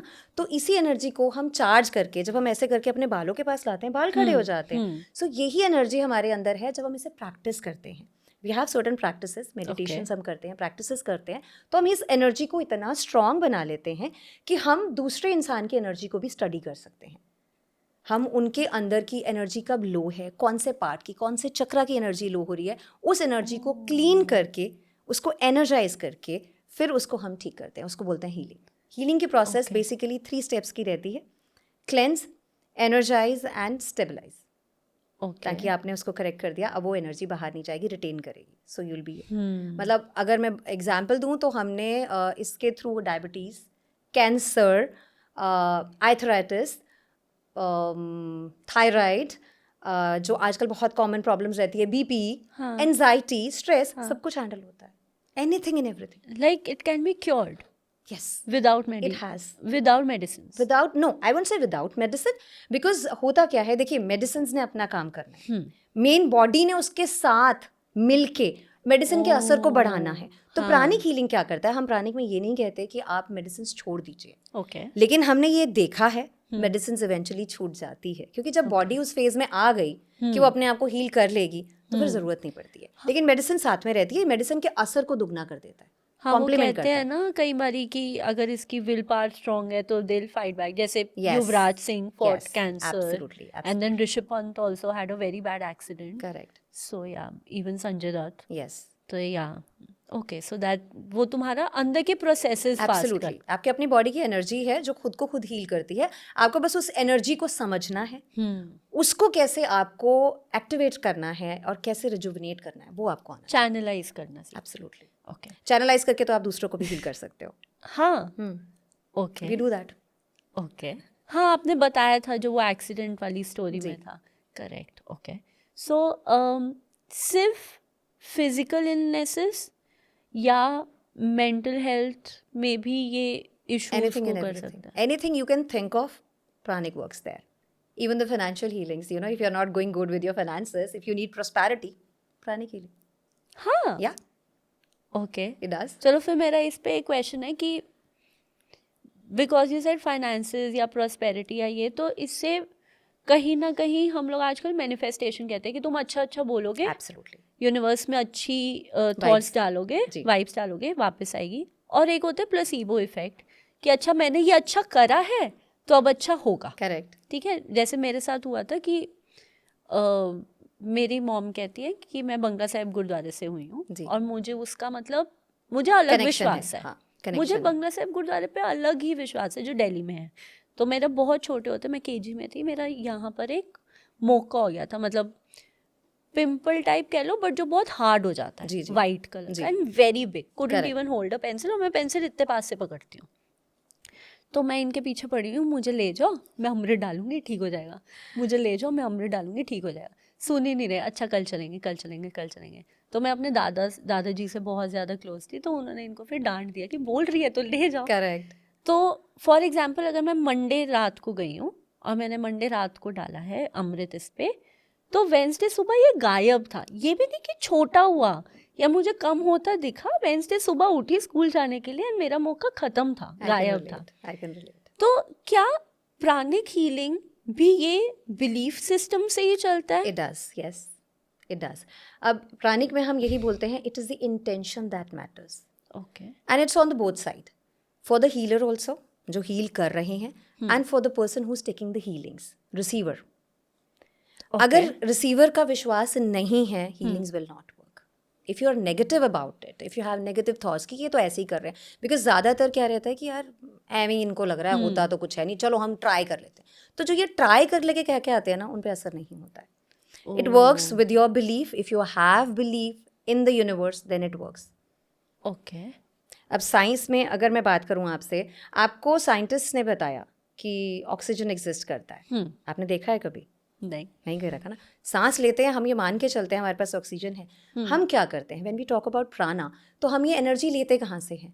हम एनर्जी लेते हैं सन से, हम लेते हैं पेड़ों से, हम लेते हैं अपने एनवायरनमेंट से। यही एनर्जी है जो हम फर्दर आपको दे रहे हैं। ऐसा नहीं अपनी बॉडी एनर्जी दे रहे हैं, नहीं। ओके हाँ कहते हैं अर्थ में तभी कहते हैं शायद घास पे भी नंगे पाँव चलना चाहिए। Exactly, because we all are connected through earth. कभी ऐसा होता है ना, आपने किसी को याद किया, 2-4 दिन याद कर रहे हो, चौथे दिन कॉल आ जाता है, हाँ हाँ हाँ तो ऐसा लगता है टेलीपैथी। कि टेलीपैथी हम उसको बोलते हैं, बट ये कैसी होती है?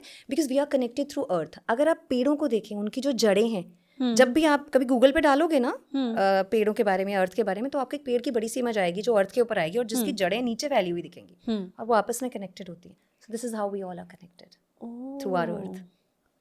तो प्लेसीबो, मैनिफेस्टेशन, बिलीफ, यस, तीनों मिलाकर pranic healing works? Yes, it does.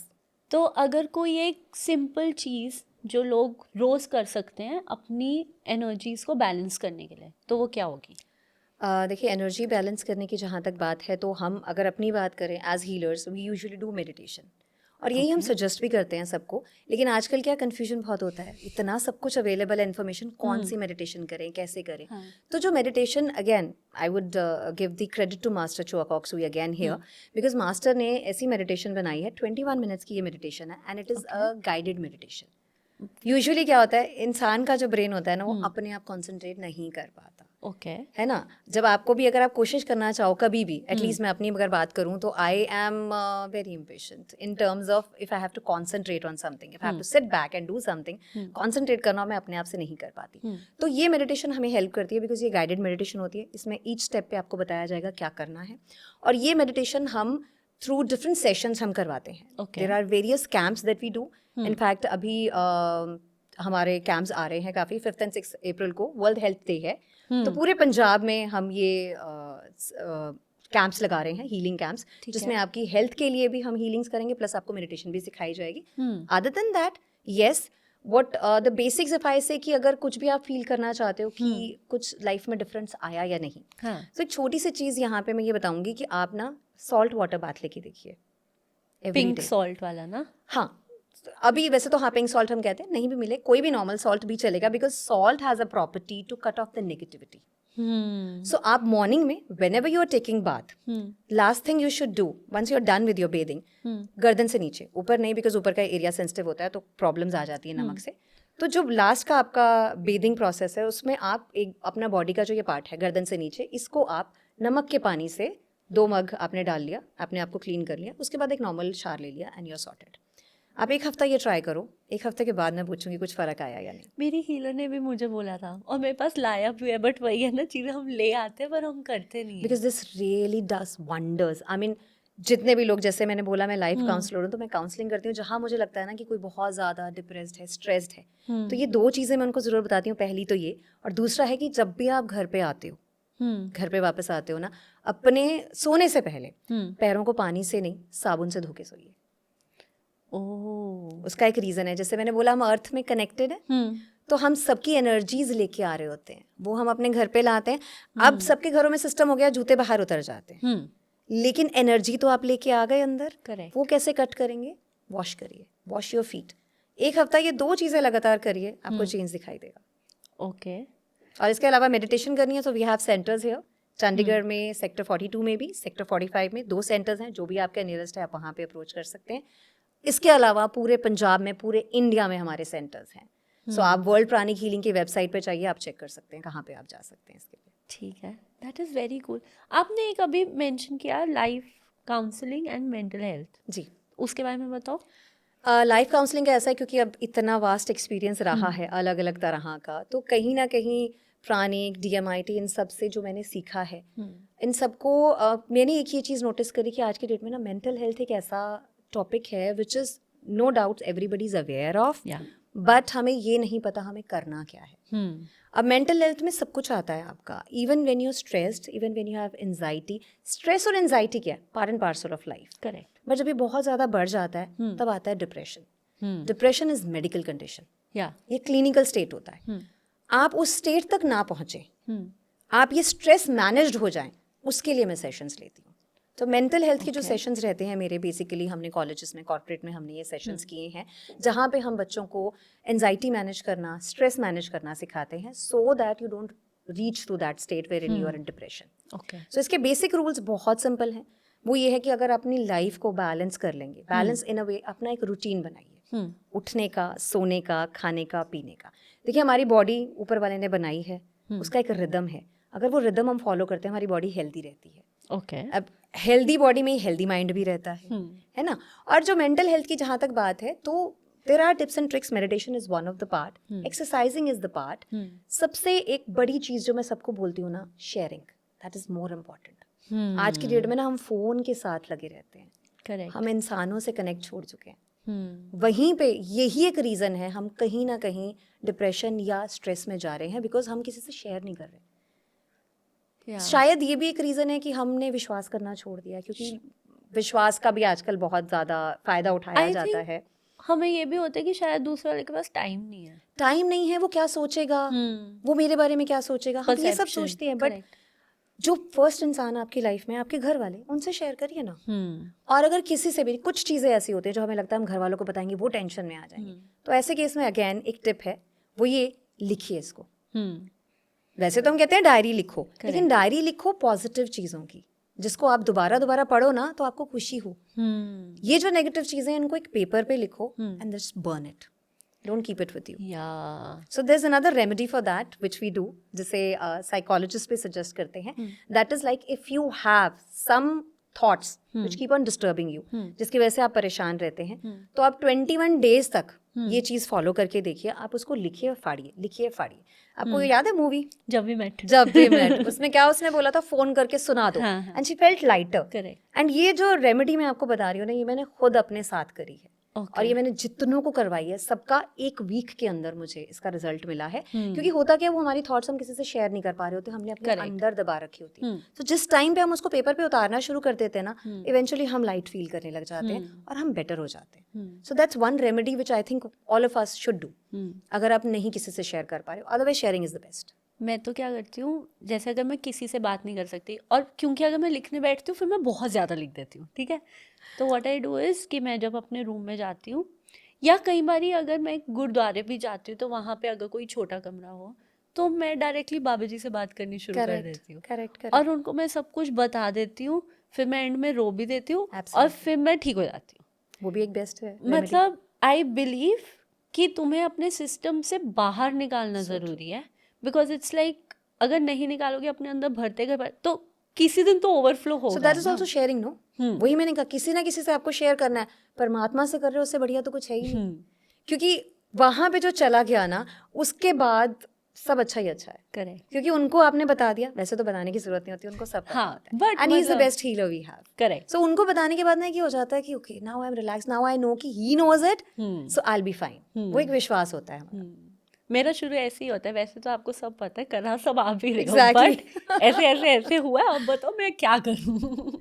सो इसमें इसी चीज़ में हम प्राणिक में एक चीज़ और बोलते हैं कि हमारी एक सबसे बड़ी जो प्रॉब्लम आती है ना, वो रिलेटेड तब होती है जब हम लोगों को फॉरगिव नहीं कर पाते। हम जब चीज़ों को अंदर लगा के बैठे होते हैं। तो इसमें एक चीज़ हम प्राणिक में, जैसे हम प्राणिक को क्या बोलते हैं, pranic is way of living.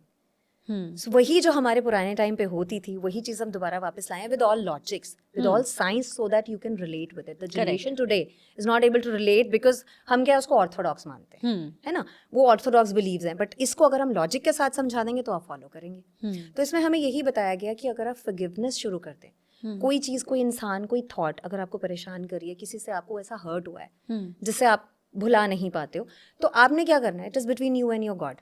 आपने अपने भगवान जी के आगे जाना है और उनसे बोलना है कि भगवान जी, I don't want to keep it with me any more, मैं इसको माफ़ करता हूँ फॉर माई ओन गुड। क्योंकि देखो सिंपल है, उसका कुछ नहीं जा रहा, आप अंदर ही अंदर खुद को जला रहे हो, अपने शरीर को नुकसान दे रहे हो। तो जब आपने फॉरगिवनेस कर दी ना, you are half way through. फिर आपको वो इफेक्ट नहीं करता, आपके सामने भी आ जाएगा, आपको फर्क नहीं पड़ेगा। I think forgiveness is also the first step of healing. It is, it is. वरना फिर it heels you from inside. Correct, या So that is why I said ना halfway through. तो आधा काम वहीं से हो जाता है। तो हम एज अ हीलर सबसे पहले यही करते हैं, हम रूट कॉज चेक करते हैं। So this is how pranic energies work, when we check the root cause. हम रूट कॉज से जब उस बीमारी को निकाल देंगे तो आप हील हो जाते हो।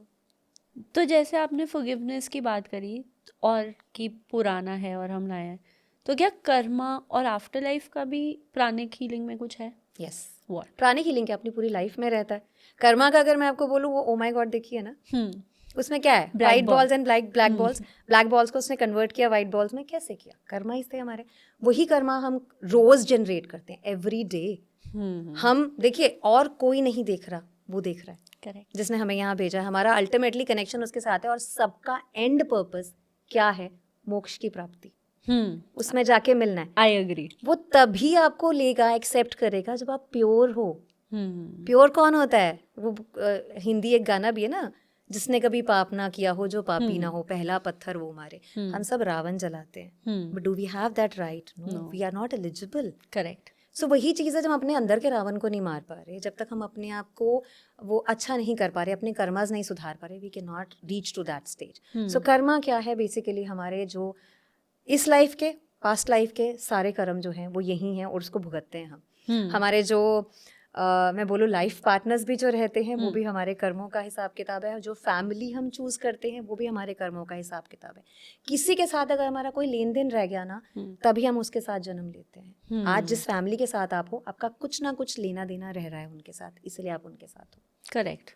सो यही एक रीजन होता है। कई लोग बस लाइफ में आते हैं कुछ एंड देन गायब, एंड देन कभी नहीं वो भी आप मिलते। डिसाइड करते हो। प्राणिक में कोर्स है that is called achieving oneness with higher soul. As the name suggests, if you want to be one with your higher soul, the supreme being, then you must understand the purpose of your life. So purpose of life समझने के लिए वो course आप करेंगे तो आपको पता लग जाएगा what is the purpose of your life. Yeah. So that's another way of understanding why we are here on this earth. What is our purpose? मुझे भी यही लगता है कि it's so her human being का, जैसे हम कहते हैं हाँ हमारा लाइफ पर्पस है, ये है, I think her human being का पर्पस एक्चुअली यही है कि मोक्ष, वापस बाबा जी के पास जाना और उन्हीं के पास रहना, वापस नहीं आना. One common purpose that we all share is we are on this earth and we owe to this earth. Yeah. इसकी सेवा करना सबसे ज़रूरी है. जो जीव जंतु इसके ऊपर हैं वो सेवा हमारी सबसे ज़्यादा ज़रूरी है. जैसे हमें बाबा जी ने सिखाया dasvandh. Dasvandh is a very beautiful form of serving. जो आप अभी पूछ रहे हो कर्मा, तो कर्मा का सबसे पहला चीज़ यही आता है जो बाबा जी भी सिखाते हैं, जब आपके पास ज़्यादा हो जाए ना, शेयर करो. है ना. तो जहाँ हम शेयर करते हैं वो जो खुशियाँ और वो जो ब्लेसिंग्स मिलती हैं हमारे कर्म सुधार देती हैं. That is true. So that's another way. That is true. Nice. कर्मों की बात करी, आफ्टर लाइफ भी बताती है ना प्राणिक में, वो क्या है, क्योंकि आपने मुझे कुछ कॉन्सेप्ट एक समझाया था जो मुझे बहुत अच्छा लगा था. प्लीज. आफ्टर लाइफ का भी जैसे मैंने बोला, जैसे हम अचीविंग वननेस की बात करते हैं तो उसमें आपको ये बताया जाता है कि हमारी जो सोल है वो इवेंचुअली, जैसे मूवीज में दिखाना ना, एक लाइट आती है, सोल लेके जाती है. तो जब कोई मर जाता है, वैसे बहुत डिफिकल्ट होता है, बिकॉज मैं खुद ये फेस कर चुकी हूँ. I have lost both my parents. तो बहुत डिफिकल्ट होता है कि आपको ये बोला जाए उनसे दूर रहो. बट कहते यही हैं कि वो जो एक टाइम पीरियड होता है 8 से 10 घंटे का, when you have left your body, the soul still remains and it takes time to, it is actually waiting for that light to come and it can go. So अगर उस time period में आप body को छेड़ते रहोगे, परेशान करते रहोगे, रोते रहोगे, आप ये दिखाओगे कि आप चले जाओगे तो मेरा क्या होगा, इमोशनल ब्लैकमेल करोगे, वो सोल नहीं जा पाती. जो हम सोचते हैं ना कि there is something around us, वो सोल्स हैं जो घूमती रहती हैं बेचारी, जो ऊपर नहीं जा पाती, जो एक बीच में एक दुनिया है वो वहाँ घूमती हैं. तो वो हम कहीं ना कहीं इनडायरेक्टली रिस्पॉन्सिबल होते हैं, जो हम मजबूर कर देते हैं वो सोल अपनी दूसरी इनकारनेशन में नहीं जा पाती. Because everybody has a journey. इसके बाद हमें दूसरी लाइफ मिलेगी. वो हमें लाइफ अगर मिलेगी तभी ना, जब हमारी सोल को वो मौका मिलेगा. जब हमारी सोल उस डोर को एंटर नहीं कर पाई, नेक्स्ट लाइफ तो उस डोर के बाद है. करेक्ट. उससे पहले हम घूमते रहेंगे. तो जब नेक्स्ट लाइट आएगी तब जाएंगे. मैंने ना, मतलब अगर किसी को इसके बारे में पढ़ना हो, I read this book, I don't remember the author, but the name is many lives many masters. Correct. उसमें ये पूरी जर्नी एक्सप्लेन करी है, and it is so beautiful, it is so nice. And then you also get to know कि हाँ, सब वही जो आपने बोला कि सब रिलेटेड हैं, मतलब लेन देन बाकी है तभी आपकी लाइफ में है. एब्सोल्युटली. जो हम ये बोलते हैं ना कि यार तेरे से मिले हुए तो अभी महीना हुआ, ऐसा लग रहा है पता नहीं कब से जानते हैं. Because that's a soul connect. Yeah that's a soul connect. That happens. So many times it happens कि हमें 3-4 साल का बच्चा भी, जो आजकल टीवी पे आता है, जो बहुत अच्छे ज्ञाता होते हैं, जिनको बहुत अच्छे हमारे वेदास के बारे में जानकारी होती है, श्लोक्स बहुत अच्छे से बोल रहे होते हैं, क्योंकि वो पुराने जन्म में वो सब पढ़ के आए होते हैं. ये तो उनका सोल की उम्र नहीं बदलती, बॉडी ही बदलती है. सिर्फ सोल अपनी एक बॉडी बदलती है. तो वो एक बच्चे की एज में आया जरूर है, बट सोल मैच्योर है. और कुछ बड़े लोग होते हैं 70-80 ईयर्स के भी, जो बिल्कुल बच्चों जैसी बातें करते हैं, क्योंकि उनकी सोल फ्रेश होती है. वो सोल बच्चे वाली होती है, बॉडी 70 ईयर्स की हो चुकी होती है. तो ये फर्क. करेक्ट. हाँ, आई हैव रेड दिस कि बॉडी एज और सोल एज दो अलग कॉन्सेप्ट है. Your body can be 5 and your soul can be 5000 years old. Yes, absolutely.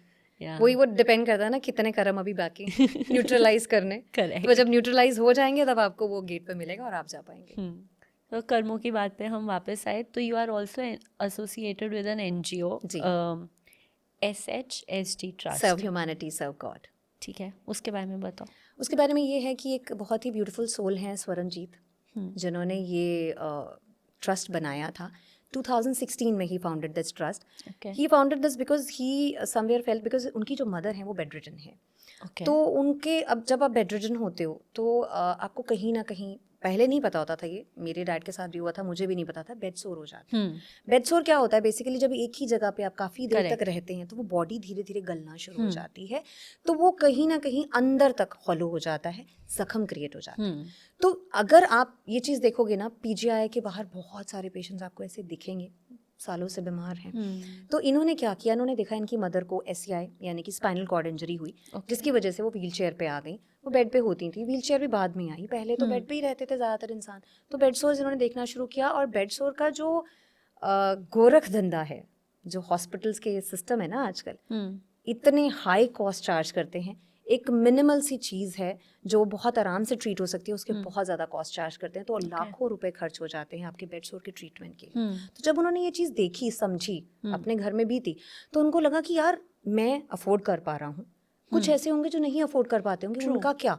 तो जब उनको ये चीज़ हिट करी ना, वो इस तरह से हिट करी, तो उन्होंने अपने आप को पूरा झोंक दिया इसमें। He is completely into service. He is younger to me, मैं उनको वीर जी बुलाती हूँ, because he's earned that status, whereby he has been serving people। वो सड़कों से लोगों को उठा के लाते हैं, जिनके अपनों ने उनको अबैंडन कर दिया होता है। उन्होंने मदन हेड़ी खरड़ में एक नर्सिंग सेंटर बनाया है, जहाँ पे सारी सेवा फ्री ऑफ कॉस्ट होती है, ये सारे इलाज फ्री ऑफ कॉस्ट होते हैं। They have nurses there, they have a physiotherapist जो आपको हेल्प करते हैं आफ्टर योर इंजरी, आपको रिकवर होने में। SCI पेशेंट्स होते हैं, इतने SCI पेशेंट्स आज तक रिकवर हो चुके हैं जो अपना सेल्फ अर्निंग कर रहे हैं। Now they are self sufficient, wheel chair पे हैं बट सेल्फ सफिशिएंट है। कोई रेडी चला रहा है, देयर इज वन जिसको गवर्नमेंट जॉब मिला है, कोई ऐसा है जिसने अपना शॉप खोल लिया है। सो हर एक बंदा खुद अर्न कर रहा है। उनको भी लगा कि वी कैन बी इंडिपेंडेंट, हम दूसरों पे डिपेंड नहीं रह सकते, तो एक नई लाइफ दी है उन्होंने। सो मैं उस संस्था से 2018 से जुड़ी हुई हूँ। जिस भी तरह की सेवा मुझसे हो पाती है मैं करती हूँ, और ये सिर्फ SCI पेशेंट की नहीं, बहुत सारी सेवाएं करते हैं। एवरी ट्यूसडे टी लंगर होता है PGI के बाहर, एवरी मॉर्निंग 6 to 7 आपको मिलेगा ही मिलेगा वहाँ पे, ट्यूसडेज को, एवरी ट्यूसडे वहाँ पे लंगर लगता है। जो पेशेंट्स होते हैं उनके जो जितने भी रिलेटिव्स हैं वो सारे आपको वहाँ लेटे हुए मिलेंगे, तो वो उनका फूड होता है उस समय, वो वेट करते हैं आप कब आओगे, कब दोगे। वैसे भी जितनी बाकी की संस्थाएं भी हैं, जो भी लोग लंगर लगाते हैं, ज़्यादातर लोग PGI लगाते हैं। उसका रीज़न ये है कि वहीं पे आपको लोग मिलेंगे जिनको ज़रूरत है इस चीज़ की। करेक्ट। उसके अलावा दवाइयों का लंगर लगता है, शादियाँ होती हैं अंडर प्रिविलेज, जिनके BPL से कम कैटेगरी वाले जो लोग हैं उन लोगों का, तो वो शादियों की एक रिस्पॉन्सिबिलिटी भैया ने कम्प्लीटली मुझे दे रखी है। अभी लास्ट ईयर भी 4 लड़कियों की शादी हमने करवाई है, जिसमें हम बहुत मिनिमम चीज़ें रखते हैं कि लड़की के हैं 11 कपड़े रहेंगे, 5 कपड़े लड़के के रहेंगे, वो सब हम अरेंज करते हैं। और एक बेसिक सा चाय कॉफ़ी का जो रहता है, मतलब पकौड़े और चाय वाला जो हो गया, उतना नाश्ते के हिसाब से हम उनका अरेंजमेंट करके, बाकी उनकी रहने का इंतजाम करके उतना सा हम अरेंजमेंट कर देते हैं और उनकी शादी करवाते हैं। एक बारी ट्रस्ट का नाम फिर से बता। Serve humanity serve God. आप इसको गूगल पे सर्च करेंगे, SHSG भी डालेंगे तो भी आ जाएगा, SHSG, serve humanity serve God. ठीक है। और ये बाकी NGO से कैसे डिफरेंट है? बाकी NGO से इस तरह से डिफरेंट है कि NGOs का जब नाम सुनते हैं ना, तो सबसे पहले ये आता है यार ये तो घूमते रहते हैं, ऐश करते हैं। The fact remains yes they do, because उनका क्या रहता है कि वो अपने एडमिनिस्ट्रेटिव एक्सपेंसेस भी उसी पैसे से निकालते हैं जो आप डोनेट करते हैं। The salaries and all. Yes, salaries भी वहीं से निकालेंगे, जो उनके अपने खर्चे हैं वो भी घूमने जाते हैं, सब वहाँ से निकलते हैं। सो इन शॉर्ट अगर मैं बोलूँ, I mean no offences, but yes we have seen this, around 40% amount आपका जाएगा एक्चुअल पर्पस में, 60% एडमिनिस्ट्रेटिव और बाकी खर्चों में जाता है। ठीक है। लेकिन सर्व ह्यूमैनिटी सर्व गॉड अकेली संस्था है, 100% अमाउंट सिर्फ मरीज के लिए इस्तेमाल होगा और कहीं नहीं होगा। Not on the administrative, even administrative खर्चे केटर करने के लिए एक अलग से एक वॉलंटियर्स की टीम है जो अपनी सैलरीज डेडिकेट करते हैं उनको और उनकी सैलरीज देते हैं। इनकी जो टी-शर्ट्स ये पहनते हैं ये खुद बनवाते हैं अपने पैसे से, 1 रुपया आपका कहीं नहीं जाता, सिर्फ मरीज के लिए इस्तेमाल होता है। So it is actually used for the purpose that you give it for. Exactly. आप बोलेंगे कि ये मुझे बच्चों की बुक्स के लिए करना है, एजुकेशन के लिए करना है, एजुकेशन के लिए यूज़ होगा। आप बोलोगे बीमारी के लिए, मेडिसिन के लिए, मेडिसिन के लिए यूज़ होगा। आप पर्पस बताइए, उसी पर्पस के लिए यूज़ होगा। ठीक है। और अगर किसी को अपनी तरफ से एक स्मॉल स्टेप लेना है टू मेक अ डिफरेंस, तो वो क्या कर सकते हैं? अगर आप यहाँ पे डोनेट करना चाहते हैं तो साइट पे आप जाके डोनेट कर सकते हैं। उसके अलावा अगर मैं बोलूँ कि हाँ, अगर आप हेल्प करना चाहते हो, अपने आसपास के सराउंडिंग में आप देखेंगे बहुत लोग मिल जाएंगे। गाड़ी में जब आप निकलते हो कोई भीख मांगने आता है, रुपए मांगता है, रुपए मत दीजिए, खाने को दीजिए, बिस्किट रखिए साथ में, कपड़े पुराने रखिए, वो दीजिए। तो SHSG में सिर्फ मनी डोनेशन ही है कि बाकी चीज़ें भी? बाकी चीज़ें भी देते हैं हम, ठीक है। जब जैसे रिक्वायरमेंट होती है, जैसे राशन की रिक्वायरमेंट रहती है, हर मंथ रहती है, सो मेरी फैमिली राशन में कंट्रीब्यूट करती है, I have neighbours who contribute in their ration, and medicine की रिक्वायरमेंट रहती है, जो हमारे कंज्यूमेबल्स रहते हैं उसकी रिक्वायरमेंट्स रहती है, तो एनी फॉर्म। इसके अलावा हम ये रिक्वेस्ट करते हैं टाइम, वो दे सकते हैं तो वो दीजिए, क्योंकि ये वो अबेंडेंड मरीज हैं जिनको उनकी अपनी फैमिली छोड़ चुकी है। That is true. तो अगर आप उनके साथ बैठ के 5 मिनट भी बिता लोगे ना, वो भी सेवा है, वो भी कर सकते हो। हम अपने पॉडकास्ट में थोड़ा एंडिंग में ना थोड़ा फन सेगमेंट लाते हैं। जी, जी। मतलब आपकी पूरी लाइफ में आपने जो कुछ देखा है ना उसके रिलेटेड या ऐसी राइट। आपसे क्वेश्चन पूछते हैं। तो हम 2 मेजर आपके फील्ड ऑफ वर्क है, DMIT और प्राणिक हीलिंग, ठीक है। सबसे सरप्राइजिंग रिजल्ट्स दोनों में जो आपने अभी तक देखे हो? DMIT में अगर मैं बोलूँ, जैसे मैंने बोला कि हमें साइकोमेट्रिक का ही अभी तक पता था, तो ये एक बहुत ही अमेजिंग मेरे सेकंड कस्टमर के टाइम पे ही आया था मेरे पास। वो ये था कि मदर वाज एडमिट, मुझे साइकोमेट्रिक ही करवाना है, and we were like DMIT try तो करो। तो साइकोमेट्रिक का आधे घंटे में रिजल्ट आता है। मैंने कहा ठीक है, मेरी कंपनी प्रोवाइड करती है, मैं आपको लिंक दूंगी, आप टेस्ट दीजिए, बट साथ के साथ मेरे कहने पर DMIT भी कराइए। साइकोमेट्रिक का लिंक दे दिया मैंने, DMIT मैंने कर लिया। अब DMIT के लिए 3 दिन का वेट करना है, साइकोमेट्रिक का रिपोर्ट आ गया है 30 मिनट्स का, और उसमें रिजल्ट आता है कि आपका बच्चा is good with engineering. 5-6 options आ गई, ठीक एंड है। ऐसी ऑप्शंस जिनसे वो रिलेट नहीं कर पा रही हैं, because then she started fighting with me. She is like this is not done, ये तो बहुत गलत रिपोर्ट आया है, इसमें तो मेरे बच्चे के लिए इंजीनियरिंग बता रहे हैं, मेरा बच्चा is so good in writing, ये तो अपने स्कूल में इसकी बुक्स छपती हैं, ऐसे कैसे हो सकता है। मैंने कहा see that was your choice, I told you, but now you have to wait to what I am suggesting. And when the report came, believe you me, it was mentioned that kid has an opportunity to be a novelist, a editor, an author, everything related to what she was mentioning, because Yeah. as a mother she knew what her traits were. So that was one in DMIT. And if I talk about प्राणिक, तो प्राणिक में अभी recently मैंने ये experience किया कि जैसे हम कहते हैं ना, लॉजिकल माइंड है, चैलेंज करने का मन तो नहीं होता कि भाई जब गुरु ने किया है, खुद इंजीनियर है, तो क्या चैलेंज करोगे। Correct. तो चैलेंज के पर्सपेक्टिव से नहीं था, मेरे हस्बैंड के CTO आए हुए थे, हस्बैंड जिस कंपनी में काम करते हैं, ठीक है। तो उन्होंने हमसे ये कॉन्सेप्ट सुना था, क्योंकि वो US में रहते हैं, तो उन्होंने कॉन्सेप्ट सुना था, उन्होंने कहा था मुझे मेडिटेशन कराओ। मेडिटेशन का एक प्री रेक्विजिट है कि आपको BP का इशू नहीं होना चाहिए, ग्लूकोमा नहीं होना चाहिए, और आप प्रेग्नेंट लेडी नहीं होनी चाहिए। ओके। सो मेल हैं, वो प्रॉब्लम तो नहीं है कि प्रेग्नेंट लेडी है। सो BP का इशू उनको था। She's like मैं मेडिसिन लेता हूँ, बट आज मैंने मेडिसिन लिया नहीं है। So I was like sorry, I can not take risk, but मुझे तो मेडिटेशन करना है। अच्छा okay, I have a BP machine at my place, because मेरे पास इन लॉज हैं जो अपना BP मॉनिटर करते हैं, तो हमने मॉनिटर किया, उनका BP हाई था। ठीक है। तो कहते हैं नाउ व्हाट, मुझे तो करना है। I said okay, give me 15 minutes, मैं हील करती हूँ आपको, I will cleanse you. Believe you me, 15 minute के बाद दोबारा टेस्ट किया, starts were normal. Wow. That was surprising to me because I did that for the first time. Oh. So that was something I was astonished because I was not expecting कि ऐसा भी होता है. So वहाँ से मुझे लगा wow, this is amazing, this really works. Yeah. And there was another example जो मैंने आपसे शेयर करी थी कि मेरी फ्रेंड के एंकल्स ब्रेक हो गए थे, दोनों correct. पैर के। उनका हीलिंग मैंने 15 दिन किया था, एंड उनको फिजियोथेरेपी की जरूरत नहीं पड़ी। ये आपने मुझे So बताया that was another miracle for me. So Correct. this really works. या और मैंने कुछ तो पूछना था, एक सेकंड मेरे दिमाग में क्वेश्चन आया था। हाँ, जो DMIT और साइकोमेट्रिक, जी, जो साइकोमेट्रिक टेस्ट होते हैं, मे बी वो इसलिए भी वो जो आप केस बता रहे हो, क्योंकि जो राइटिंग करते हैं उनका जब क्रिएटिव माइंड होता है, तो इंजीनियरिंग में भी आपको क्रिएटिव माइंड तो चाहिए ही है, कहीं मैं ना आपको कहीं बताती हूँ। Logical solving. वो आपकी बात ठीक है, लेकिन मैं उसका रीज़न बताती हूँ आपको कि वो क्यों रिलेट नहीं कर पाए, क्योंकि उस साइकोमेट्रिक में कहीं से भी ऑथर से रिलेटेड कुछ था नहीं। It was all technical, she was not at all interested in doing math और साइंस। एंड साइकोमेट्रिक में क्या होता है, there are set of questions 60 to 180 depending upon your age, किस एज में आप टेस्ट ले रहे हो। ठीक है। तो वो जो क्वेश्चंस होते हैं ना, वो इतने मतलब पुराने टाइम के बने हुए क्वेश्चंस हैं। आप, क्योंकि आजकल के बच्चे ना बहुत स्मार्ट हैं, वो क्या करते हैं, एक दूसरे से सुन के, एक दूसरे से पता करके, वो उनको मालूम है ये क्वेश्चन का आंसर मैंने ऐसे दिया ना, तो इसका जवाब ऐसे आएगा, मेरे फ्रेंड का ऐसा आया था, तो मैं ये आंसर नहीं दूंगा। तो वो भी मैनिपुलेट करते हैं, और वो क्वेश्चंस इतने रिपीटेड होते हैं ना, आपको इवेंचुअली समझ में नहीं आता कि आप क्या आंसर करोगे। तो एट वन पॉइंट 100 के बाद ना आप भी रैंडम आंसर्स दे रहे होते हो। सो हार्डली 40% लोग, वो भी जिसे हम कहते हैं ना कि फॉल कर गए तो मैच कर गया, otherwise you can not relate to that. मैंने खुद का साइकोमेट्रिक किया, नहीं रिलेट हो पाता। वो क्वेश्चंस इतने मतलब अब आउटडेटेड हो चुके हैं यार, it needs to be revised, but now we have DMIT। या हमारे स्कूल में ना ऐसे, जब हमारे से बड़ी क्लास के बच्चे जब साइकोलॉजी पढ़ते थे ना, तो उनके पेपर में आता था कि तुमको अपने सब्जेक्ट को टेस्ट करना है, तो जो वो सब्जेक्ट होते थे वो हम छोटी क्लास वाले होते थे, हमें हमें true. 10-20 क्वेश्चंस दिए जाते थे, ये Correct. ब्लॉक है, अगला ब्लॉक कौन सा आएगा, तो दैट्स ट्रू, मतलब 5-10 में तो यू आर वेरी एक्साइटेड, उसके बाद यार हमारा So, क्योंकि काम वो एक नहीं है। जेनरिक स्टडी हुआ ना. हाँ। सो जैसे आपने बात किया था मुझसे इनिशियली कि आप जोडियक साइन की बात कर रहे थे. Hmm, so that is for generic people. You will find exceptions there also. Yeah. But यहाँ पे क्या है, this is more accurate because it is about you, it is with your fingerprints. Yeah. So this can not be copied. Anything is else can be, but this can not be. That is true. Yeah.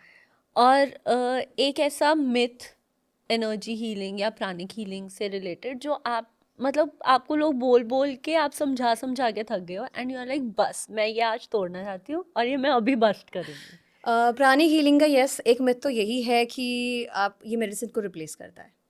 Medicine को ये replace नहीं करता है, जैसे हमने बोला ये complement करता है. बिकॉज हमारे साथ बहुत सारे डॉक्टर्स हैं जो जुड़े हुए हैं. जैसे मैंने आपको सेंटर्स की बात करी, तो जो हमारा 42 सेंटर है वो एक डॉक्टर का ही है. Okay she is basically Ayurveda doctor. Okay तो when she came into pranic and she understood, because being a doctor आपको ऑर्गन्स और चक्रास को समझना ज़्यादा आसान होता है. तो आप इन मोडालिटीज़ के साथ हीलिंग बहुत अच्छे से कर पाते हैं. मेरी अपनी नेबर हैं, she is a very famous Ayurveda doctor. वो थेरेपीज करती हैं and she is also an pranic healer. Okay so बहुत सारे डॉक्टर्स हमारे साथ जुड़े हैं. तो ये प्राणिक जो है ये कहीं से भी आपकी मेडिसिन रिप्लेस नहीं करता है. और रही बात DMIT की, तो DMIT का भी लोगों को ये लगता है कि how can this be so true. I mean this can be forged, that's what they believe. I mean मेरे पास एग्जांपल है एक डायरेक्टर स्कूल की जिनका मैंने किया था, और एक MIRS की एक्स प्रिंसिपल है उनका किया था. दोनों का reaction wise, how can this be so true, ये आई डोंट बिलीव दिस, ये इतना ट्रू कैसे हो सकता है. सो आई टोल्ड देम कि this is a simple science because it is linked with your own fingerprints. That's Correct. how. And your brain lobe. Yes, absolutely. तो brain lobe, तो brain का एक क्वेश्चन है, आपने मुझे ब्रेन योगा एक्सरसाइज भी बताई थी, जी. तो एक कोई exercise which can be very helpful to people. Brain yoga ऐसी एक्सरसाइज है, इसके बारे में आप जब आप गूगल करते हैं तो आपको बहुत सारी डिटेल्स मिलती हैं, और काफ़ी कुछ गलत भी है. गलत Okay. मैं इसीलिए बोल रही हूँ बिकॉज ये मास्टर चोआकॉक सुई ने स्टडी किया हमारे पुराने टाइम में जो हो रहा था, फिर उसको फॉर्मलाइज करके एक प्रॉपर फॉर्मेट में बताया है.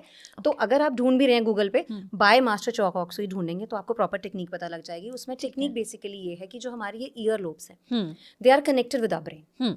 तो जो लेफ्ट है वो राइट से कनेक्टेड है, जो राइट है वो लेफ्ट से कनेक्टेड है. So when you have to do brain yoga you have to face a particular direction. If you are a youngster then you have to face east. If you are an old or you have any ailment, then you have to face east. North, sorry, north. Youngster हैं तो east face करेंगे. अगर आप oldie हैं या आपको कोई problem है तो आप north face करके करेंगे. Face कर लिया, उसके बाद आपने simple क्या करना है, आपका जो ये hand है, अंगूठे से ये दबाना है earlobe, और यहाँ से ये वाला right hand ऊपर रहेगा. ऐसे press करेंगे. Press करके inhale when you go down, exhale when you come up. Squat. उठक बैठक बचपन में करवाते थे ना. उठक बैठक, और बोलते भी यही थे, तेरा दिमाग तेज होगा कर. और ऐसे होता है. Okay so this activates your brain cells and this really helps. इसके बारे में जब आप पढ़ोगे ना, मैंने गूगल से ही पढ़ा था, इसमें एक स्टडी हुआ था, I don't remember the country now, but वहाँ पे एक स्टडी हुआ था. कुछ बच्चों में किया गया ये स्टडी. तो अराउंड 60% स्टूडेंट्स को ये करवाया गया, 40% को नहीं करवाया गया. जो 40% क्रीम थी, जो ऑलरेडी इंटेलिजेंट बच्चे थे, उनको नहीं करवाया गया. 60% जो थोड़े से लो कैटेगरी बच्चे थे, पढ़ाई में कमजोर थे, उनको करवाया गया. तो उन बच्चों का 3 महीने तक उनको ब्रेन योगा करवाया. उसके बाद उन्होंने उसका जो ऑब्जर्वेशन था वो ये था कि 30 to 40% इम्प्रूवमेंट था उनके इंटेलिजेंस में, इंटेलेक्ट में. 30 to 40%. And this is not by me, this is by them. They have done it. ये मैंने गूगल से ही पढ़ा है. तो बेसिकली ये क्या कंसंट्रेशन में हेल्प करता है? Yes, this helps you focus more, this helps you concentrate more, this helps you grasp better. Okay, ठीक है. क्योंकि जब आप ये बच्चे को करवाएंगे अपना पढ़ाई से पहले, तो जब ब्रेन सेल एक्टिवेट होकर कंसंट्रेशन भी होगा, आप समझोगे, आपकी अंडरस्टैंडिंग बेटर हो जाती है, तो आप कॉन्सेप्ट अच्छे से समझ पाते हैं. ठीक है. और ये कितनी देर करना चाहिए? ये आपको 7 टाइम्स करना है in one go, total 21 times in a day.